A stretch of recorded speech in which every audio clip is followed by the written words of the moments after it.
Creyó ver un elefante que tocaba la flauta. Mirando mejor, vio que era una carta de su mujer. En fin, dijo, ya sé que la vida es amarga. Creyó ver un búfalo instalado en la chimenea. Mirando mejor, vio que era la sobrina de su cuñado. «Salga de allí», dijo, «si no, llamo a la policía». Creyó ver una serpiente que lo interpelaba en griego. Mirando mejor, vio que era el jueves de la semana próxima. «Yo solo siento», dijo, «que no me pueda hablar». Creyó ver un empleado de banco que descendía de un omnibus. Mirando mejor, vio que era un enorme hipopótamo. «Si se queda», dijo, «a almorzar, ¿qué dirá mi mujer?». Creyó ver un canguro que hacía girar un molinillo.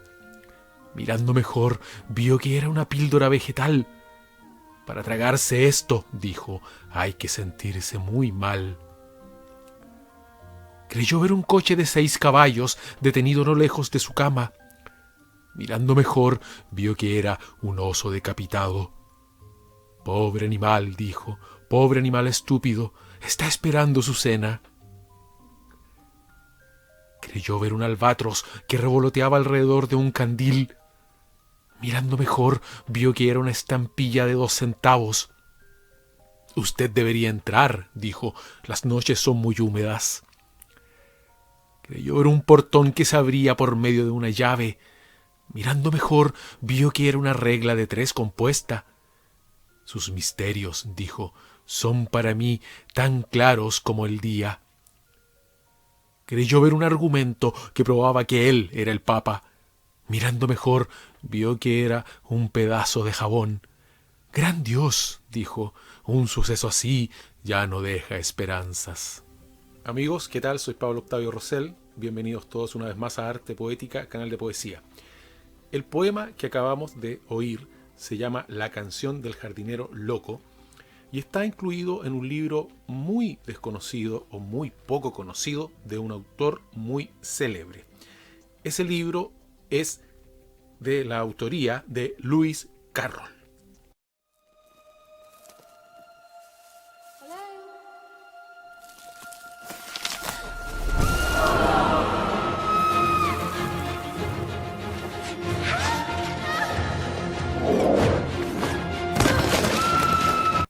Pero no vamos a hablar de las Alicias, los libros más famosos de Lewis Carroll, ni de otros libros relativamente conocidos de Lewis Carroll, como La casa del Snark.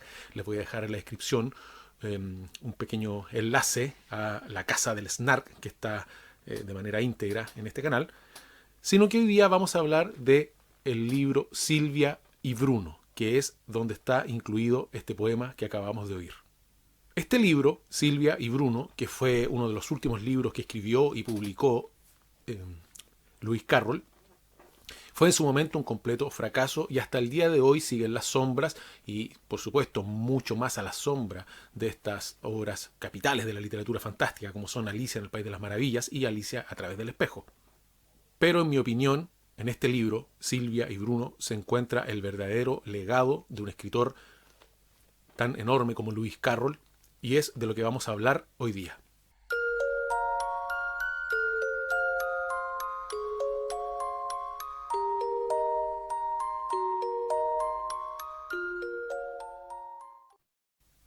Hay que comenzar diciendo que mucho más allá de la fantasía, de la imaginación, de las situaciones absurdas, de los juegos del lenguaje, de los giros idiomáticos y de las situaciones realmente irreales que nos plantea Lewis Carroll en sus libros, hay que considerar un aspecto que es fundamental en la obra de Lewis Carroll y que nunca ha sido suficientemente resaltado o ha sido muy poco resaltado, porque tenemos que recordar que Lewis Carroll era un hombre muy religioso. No por nada, él fue diácono de la iglesia anglicana, lo que nos puede parecer muy contradictorio con esta imagen que tenemos de él, cierta por lo demás, de un hombre científico, un matemático muy hábil y muy famoso, muy conocido en su tiempo. Además de esto, y entrando ya en el libro Silvia y Bruno, hay que pensar que los personajes Silvia y Bruno, de los que hablaremos más adelante, están tomados del mundo de las hadas, lo que nos puede parecer aún más contradictorio con la religiosidad de Lewis Carroll y además con este pensamiento científico. Pero tenemos que considerar que este recurrir a estos mundos fantásticos y específicamente al mundo de las hadas no era algo muy extraño en la época victoriana, donde se puso muy de moda el espiritismo y además esta creencia en el mundo de las hadas. Hay una anécdota muy interesante que es bastante conocida también con otro escritor de la época victoriana, que es Sir Arthur Conan Doyle, con las hadas. Pero eso podría ser parte de otro video, pero es una historia muy, muy interesante. Los protagonistas de este libro son Silvia y Bruno, que son dos niños, como les digo, del mundo de las hadas, una suerte de personajes fantásticos y con los que toma conocimiento el narrador del libro. Es un libro narrado en primera persona, donde el narrador podría ser perfectamente el mismo Lewis Carroll, ya que se trata de un hombre de cierta edad, que viaja a algún lugar de la campiña inglesa invitado por un amigo de nombre Arthur a pasar algunos días. En esta parte real de la obra tenemos que es un argumento bastante poco dinámico, porque trata de solamente algunos viajes, diálogos, recorrer la campiña inglesa por este personaje, pero de pronto se empieza a entrecruzar este mundo fantástico, que es donde este narrador se encuentra en alguno de sus paseos por la campiña inglesa con estos personajes, Silvia y Bruno. Básicamente esa es la historia. Y antes de que se asomen a esta historia, les quiero hacer 3 pequeñas observaciones o recomendaciones sobre este libro. Primero, tal como les decía, no hay que esperar un libro cuyo desarrollo nos lleve a un desenlace, o sea, tan entretenido como son los libros de las Alicias, o un humor tan absurdo como tiene La Casa del Snark, a pesar de este poema que hemos escuchado al principio, que nos lleva, sí, claro, a este estilo poético, esta forma poética conocido como el nonsense, del cual hay mucha abundancia en los libros de Carroll, pero no esperen un libro como lo son las Alicias. ¿Y por qué le he dado a este video el título de Silvia y Bruno, el legado de Lewis Carroll? Voy a hacer 3 pequeños puntos para ejemplificar esto, y el primero de ellos tiene que ver con la forma en que está construida esta novela. En esta obra, además de este entrecruzamiento entre un mundo real y un mundo fantástico, hay algo muy especial y muy particular y muy pionero que tiene que ver en la forma en que está narrado el libro y cómo usa este lenguaje Lewis Carroll, porque en cierto sentido es como si se tratara de un poderoso entrecruzamiento de los mundos real y el mundo de los sueños, pero de una manera que es muy extraña, porque el mismo autor nos va diciendo que realmente no sabe distinguir qué es lo que es la realidad y qué es lo que es el sueño, y esto le lleva a una serie de reflexiones. Incluso hay algunos episodios en que él habla, por ejemplo, de coger una fruta, y sin embargo era como tratar de coger aire. Esto nos lleva un poco a confusión. De hecho, algunos saltos en los episodios nos hace confundirnos bastante, y esto nos puede llevar a experimentos de lenguaje que vendrían mucho más adelante, como el surrealismo o estas grandes novelas que experimentaron con el lenguaje a comienzos del siglo XX. Y además de esto, en el lenguaje hay cosas bastante interesantes y anecdóticas que tienen que ver cómo nos damos cuenta al leerlo que Lewis Carroll ha influenciado mucho a escritores posteriores. Vamos a ver 2 pequeños ejemplos de esto que les digo, que tiene que ver con una influencia que es bien específica. Tiene que ver con algo que cuando lo leemos nos hace recordar de inmediato al libro El Principito de Saint-Exupéry. Y también cuando aparece descrito un aparato que nos recuerda de inmediato a el giratiempo que aparece en alguna de las novelas de Harry Potter de J.K. Rowling. Escuchemos este par de fragmentos de Silvia y Bruno. No pretendemos construir planetas, pero un científico amigo mío que ha realizado varios viajes en globo me asegura que ha visitado un planeta tan pequeño que fue capaz de recorrer una vuelta entera a pie alrededor de él en 20 minutos. Se había producido una gran batalla justo antes de su visita que terminó de un modo bastante curioso. El ejército derrotado huyó a toda velocidad y a los poquísimos minutos se encontró cara a cara con el ejército vencedor, el cual marchaba de regreso a casa, y éste se asustó tanto al verse entre 2 ejércitos que se rindió en el acto. Naturalmente, eso le hizo perder la batalla, aunque de hecho había matado a todos los soldados del bando contrario. Los soldados muertos no pueden huir, apuntó Bruno con expresión pensativa. Matado es un tecnicismo, repuso Mein Herr. En el pequeño planeta del que hablo, las balas estaban hechas de una suave sustancia negra que dejaba una marca en todo lo que tocaba. De manera que tras una batalla, lo único que había que hacer era contar cuántos soldados de cada bando estaban muertos, lo cual quiere decir marcados por detrás, ya que las marcas por delante no contaban. ¿Entonces no se podía matar a nadie a no ser que saliera corriendo?, planteé yo. Mi amigo científico descubrió un procedimiento mejor que ese. Advirtió que si las balas se disparaban en dirección contraria alrededor del mundo, alcanzarían al enemigo por la espalda. Después de eso, los peores tiradores pasaron a ser considerados los mejores, y el peor de todos siempre conseguía el primer premio. ¿Y cómo decidían cuál era el peor tirador de todos? Muy fácil. El mejor disparo posible es, ya sabe, el que alcanza lo que está exactamente delante de uno. De manera que, por supuesto, el peor disparo posible es el que da en lo que está exactamente detrás. Eran gente extraña en ese pequeño planeta, dije. Desde luego, pero quizá lo más extraño de todo era su método de gobierno. En este planeta, según me han contado, una nación está formada por varios súbditos y un rey, pero en el pequeño planeta del que hablo lo estaba por varios reyes y un súbdito. ¿Cómo de lejos queda Exotilandia?, inquirí, para cambiar de tema. A unos 5 días de marcha, pero uno debe regresar cada cierto tiempo. Como profesor de la corte, he de estar en todo momento con el príncipe Ugug, ¿comprende? La emperatriz se pondría furiosa si lo dejara solo, aunque fuera únicamente por 1 hora. Pero sin duda, cada vez que viene aquí se ausenta durante 10 días como mínimo, ¿no es cierto? Oh, más aún, exclamó el profesor.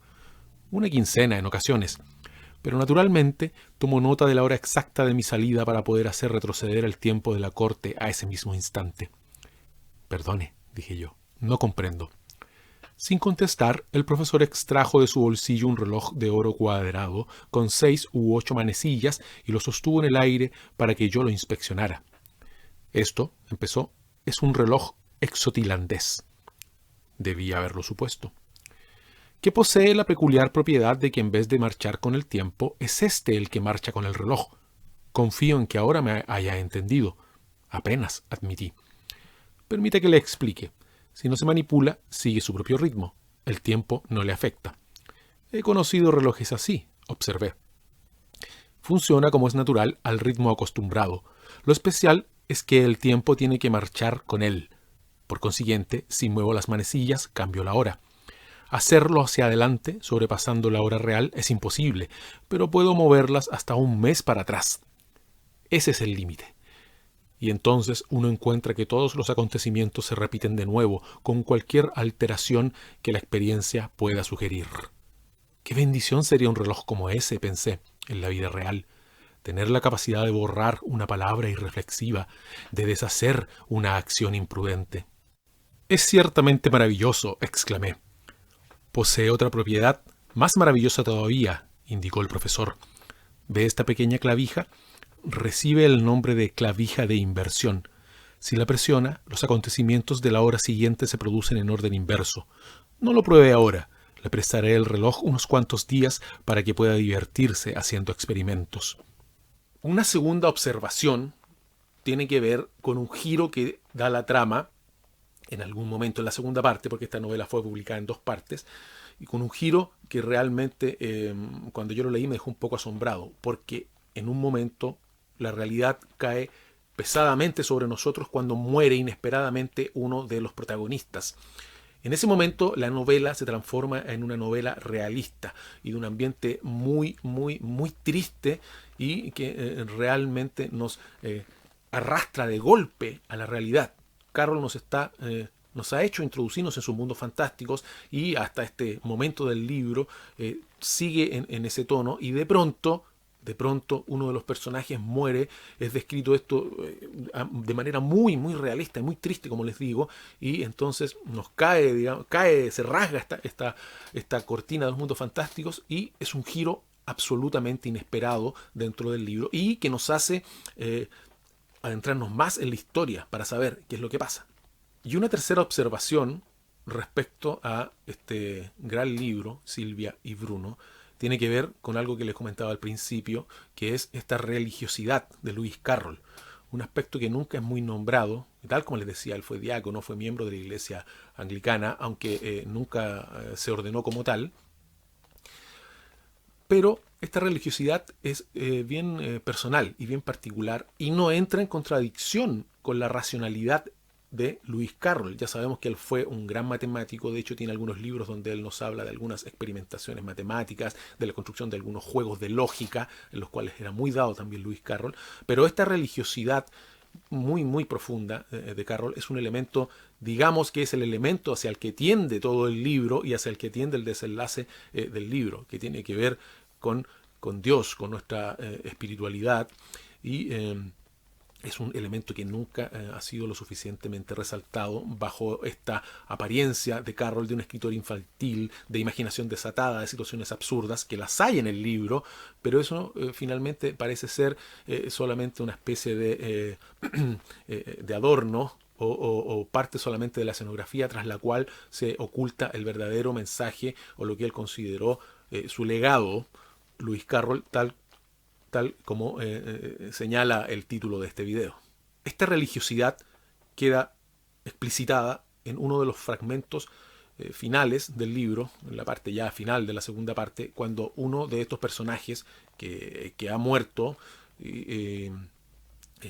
aparece de nuevo, casi de manera milagrosa, pero explicada con una lógica muy certera, no a manera de una resurrección, pero sí, sin embargo, parece una resurrección. Y uno de los personajes que era muy poco religioso conversa con el narrador. Y les quiero dejar este pequeño fragmento, porque aquí está quizás una de las partes explicitadas, una de las partes más esenciales dentro de este libro. Silvia y Bruno. ¿Vivirá?, le pregunté. Tan pronto estuvimos lo bastante lejos de la casa como para poder hablar en un tono normal. Vivirá, respondió con un énfasis cargado de entusiasmo. Los médicos están totalmente de acuerdo al respecto. Todo lo que necesita ahora, dicen, es reposo, tranquilidad absoluta y buenos cuidados. Para nada le faltarán reposo y tranquilidad aquí. Y en cuanto a los cuidados, vaya, creo más que posible. Se esforzó en hacer que su temblorosa voz asumiera un tono de picardía. Que en su actual alojamiento reciba un trato bastante bueno. Estoy convencido de ello, afirmé. Muchas gracias por salir a comunicármelo. Y, pensando que ya había dicho todo lo que había venido a decir, extendí mi mano para despedirme. La estrechó cálidamente y añadió, apartando el rostro mientras hablaba. Por cierto, hay otra cosa que quería decir. Creí que le gustaría saber que ya no pienso igual que la última vez que nos vimos. No es que pueda aceptar la fe cristiana, todavía no, al menos, pero todo esto ha ocurrido de un modo tan extraño, y ella había rezado, ¿sabe? Y yo también, y... Se le quebró la voz y apenas pude escuchar sus últimas palabras. Hay un Dios que responde a las plegarias, ahora lo sé con certeza. Estrechó mi mano una vez más y se fue bruscamente. Nunca antes lo había visto tan profundamente emocionado. Por último, y para terminar con esta reseña de Silvia y Bruno, los quiero dejar con el fragmento final, con las líneas finales de este libro. En el capítulo 6, de la primera parte, Silvia y Bruno están conversando con el rey de esta tierra fantástica donde ellos viven, que es el padre de Silvia y Bruno, de estos pequeños hermanos. Y el padre le da un pequeño regalo, que es un guardapelo tallado en una joya. Un guardapelo es una joya que prácticamente no se usa, pero que antes se usaba mucho para colgarse del cuello, donde se guardaban fotografías pequeñitas de seres queridos que ya no estaban, o incluso mechones de pelo. Entonces el padre de Silvia le regala a él un guardapelo de color carmesí, donde está tallada una frase. Y esa frase es todos querrán a Silvia. Y al final del libro, que es lo que les voy a compartir ahora, viene probablemente lo que sea el mensaje final, el legado final de un escritor como Lewis Carroll, un escritor al que, como todos los grandes escritores, se le tiene que redescubrir en sus aspectos menos analizados, en sus libros menos conocidos. Muchas veces pasa que muchos autores escribieron una obra que ellos consideraron que era la obra esencial, donde ellos querían dejar su legado, y sin embargo otras obras que ellos consideraron menores son las obras por las que se hicieron famosos y reconocidos. De modo que Silvia y Bruno, este maravilloso, hermosísimo libro, es un libro para descubrir y redescubrir a Lewis Carroll. Los dejo entonces con el último fragmento de Silvia y Bruno. Y nos vemos pronto. Ni el propio Bruno podría haber subido las escaleras con paso tan ligero al tiempo que avanzaba a tientas en la oscuridad, sin que me hubiese detenido a prender una cerilla en la entrada, dado que sabía que había dejado la lámpara encendida en mi sala de estar. Pero no fue ninguna luz de lámpara corriente lo que me bañó cuando entré en la habitación, con una extraña, nueva y vaga sensación de que el lugar se encontraba bajo el efecto de algún encantamiento sutil. La luz, más intensa y dorada de lo que ninguna lámpara podría despedir, inundaba la estancia, entrando a raudales por una ventana de cuya existencia nunca antes me había percatado, iluminando un grupo de 3 figuras difusas que se volvían más claras a cada momento. Un anciano circunspecto, con vestiduras reales, reclinado en una butaca, y 2 chiquillos, una niña y un niño, de pie junto a él. «¿Todavía tienes la joya, hija mía?», estaba diciendo el anciano. «Oh, sí», exclamó Silvia con inusitado entusiasmo. «¿Acaso crees que sería capaz de perderla u olvidarla?». Deshizo el lazo que rodeaba su cuello mientras hablaba y puso la joya en la mano de su padre. Bruno la observaba admirado. «¡Qué brillo más bonito!», dijo. «Es igual que una estrellita d'hoja. ¿Puedo cogerla?». Silvia asintió, de modo que Bruno la llevó hasta la ventana y la sostuvo en alto contra el cielo, cuyo color azul, cada vez más profundo, se encontraba ya salpicado de estrellas. Regresó corriendo enseguida y un tanto excitado. «Silvia, mira», exclamó, «puedo ver a través de ella cuando la levanto hacia el cielo. Y no es roja para nada. Oh, es de un azul de lo más precioso. Y las palabras son totalmente distintas. Mírala». Silvia estaba ya también bastante excitada a estas alturas, y los 2 niños sostuvieron la joya al trasluz, y entre los 2 leyeron letra por letra la inscripción: «Todos querrán a Silvia». «¡Caramba! ¡Esa es la otra joya!», exclamó Bruno. «¿No te acuerdas, Silvia? La que no escogiste». Silvia se la quitó con expresión confundida y la sostuvo primero a contraluz y luego abajo. «Es azul de una manera», dijo suavemente para sí misma, «y roja de la otra. Pero yo creía que había 2 joyas». «Padre», exclamó de pronto, depositando el guardapelo otra vez en la mano de éste, «ahora creo que era la misma joya todo el rato». «Entonces la elegiste en vez de ella misma», apuntó Bruno con aire cavilante. «Padre, ¿es eso posible?». «Sí, mi niña», le respondió el anciano a Silvia, sin advertir la embarazosa pregunta de su hermano. «Era la misma joya, pero elegiste de manera totalmente correcta». A continuación volvió a anudar el lazo en torno al cuello de su hija. «Silvia querrá a todos. Todos querrán a Silvia», susurró Bruno, que luego se puso de puntillas para besar la estrellita roja. «Cuando uno la mira es d'hoja y ardiente como el sol, y cuando uno mira a través de ella es delicada y azul como el cielo». «El cielo de Dios», dijo Silvia con aire ensimismado. «El cielo de Dios», repitió el pequeñín, mientras permanecían cariñosamente cogidos el uno al otro, observando la noche por la ventana. «Pero, oh Silvia, ¿qué es lo que hace que el cielo sea de un azul tan bonito?». Los dulces labios de Silvia formaron las palabras de su respuesta, pero su voz se escuchó débil y muy distante. La visión estaba desvaneciéndose rápidamente ante mi ansiosa mirada, pero tuve la impresión, en ese último momento de desconcierto, de que quien se asomaba a través de esos confiados ojos castaños no era Silvia, sino un ángel, y de que era la voz de éste, y no la de la niña, la que susurraba: «Es el amor».